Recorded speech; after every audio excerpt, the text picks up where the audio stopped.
Vahimalik kecha. Avtori Asqarjon Yosin Tuman.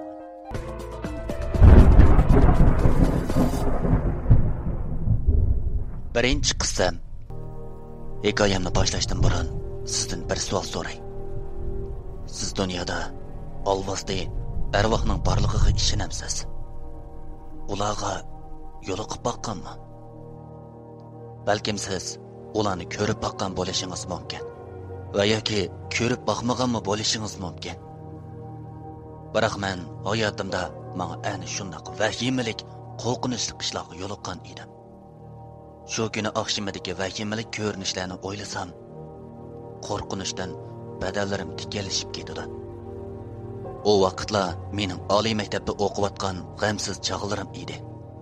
Men oliy maktabga chiqqan 3-yili maktab rahbarligidan o'g'il o'quvchilar yotoq binosini qaytaratlash va qayta sirlash sababli o'g'il o'quvchilarni 5 qavatlik o'qitish binosiga yo'tkidi.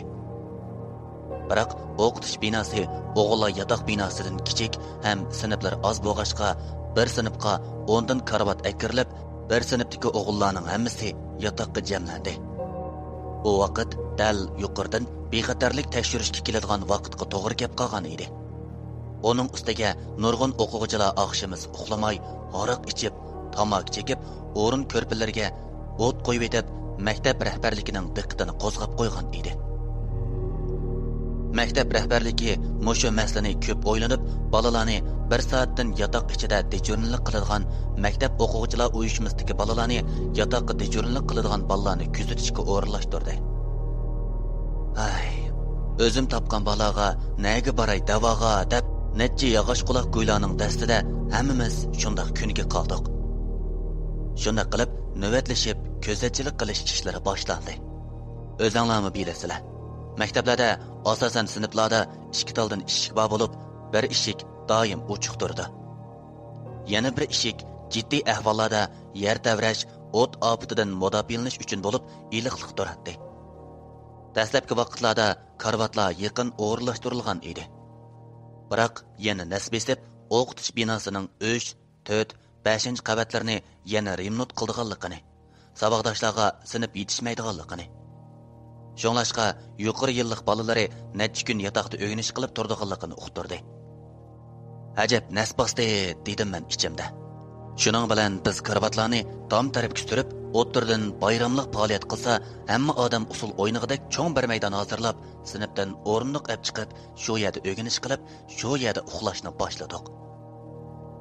Karavatni yotkichi bilan mening o'rnim xatardan qo'g'indigan tog'oqliq turdigan eshik yeniga, ya'ni bulung'ili to'g'ri keldi. Bolalar bilan nurg'un qaytim talash tortish qilgandan keyin har birimiz 1,5 soat dejurnlik qildigan bo'lib kelishdik. Mening dejurnlik qiladigan vaqtim bo'lsa, yarim kecha soat 2 dan 3:30 ga to'g'ri kelib qolgan edi. O kuni bir kunlik o'qish faoliyatlari oxirlashib, kechlik o'rganishlarni qilib bo'lgandan keyin ixtiyoriy faoliyat vaqti keldi. Ixtiyoriy faoliyat vaqti kelishi bilan o'g'illar yotoq binosi varang churung bilan to'ldi. Ba'zilari bosh, yuz ko'zlarini yuvish bilan, yana ba'zilari bir yerga kelib, qarta o'ynash bilan mashg'ul bo'lsa, yana ba'zi saboqdoshlar maydonga chiqib, qizlar bilan muhabbatlashishga tushib ketadi. Men bir necha yaqin do'stim bilan birdam qiziq paranglarni qilishgandan keyin yuz qo'llarimni yuvib kirib, uxlashga tayyorlik qildim. Uxlashga tayyorlik qilish muzikasi chelinishi bilan maydondagi qizg'in muhabbatlashayotgan qiz o'quvchilar muhabbat qaynonlaridan chiqib, yotoqlarga qaytishdi. Yotoqda bir yerga tugilishib, qart o'ynayotgan danglik qimar peshvolarimi so'rlarni yig'ib, qog'inni atiga qoldirib, yetishga tutindi.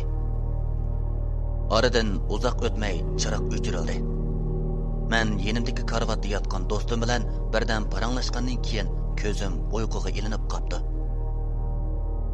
Qachonlarda uxlab qolganimni bilmadim. Tush ko'ribdiman. Tushimda men uyqudan uyg'onib, o'rnimdan turib yotoq ichiga qaradim. Yotoq ichi noit surlik bo'lib, bir xil qonsiq buraq demig'imni etishtirib atdi. Derazalar taqoq bo'lsa-mu, yotoq ichida bir xil sovuq shamol chiqib turadi.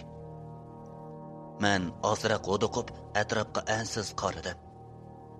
Yotoq ichidan sovuq kulkilar ko'tarilib, orqadanla bir muzdaq qo'l kelib, yelimni qattiq siqib, yuqoriga ko'tardi. Yo'q. Deganimcha cho'chib uyg'onib ketdim.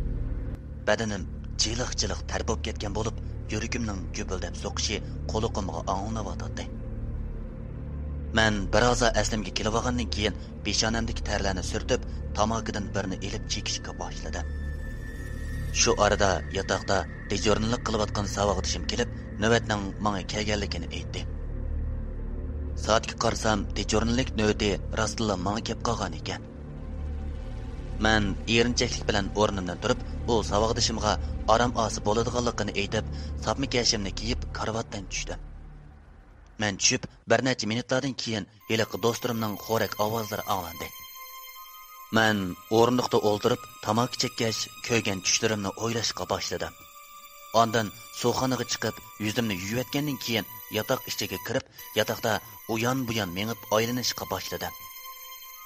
Oradan 10 necha minutlar o'tib ketdi. To'satdan yotoq ichida bir xil sovuq shamol chiqdi. Men darhol derazaga qaradim. Biroq derazalarning hammasi taqoq edi. Bu kechada nereden kelgan shamol bu? Yotoqning derazalarining hammasi taqoq tursa. Deganlarni o'yladim ichimda. Ondan karvitimga kelib, chopinimni kiyib olgandan keyin yana yotoq ichida aylanishga boshladim. Biroq oradan uzoq o'tmayla yotoq ichida yana bir xil sovuq shamol chiqishga boshladi.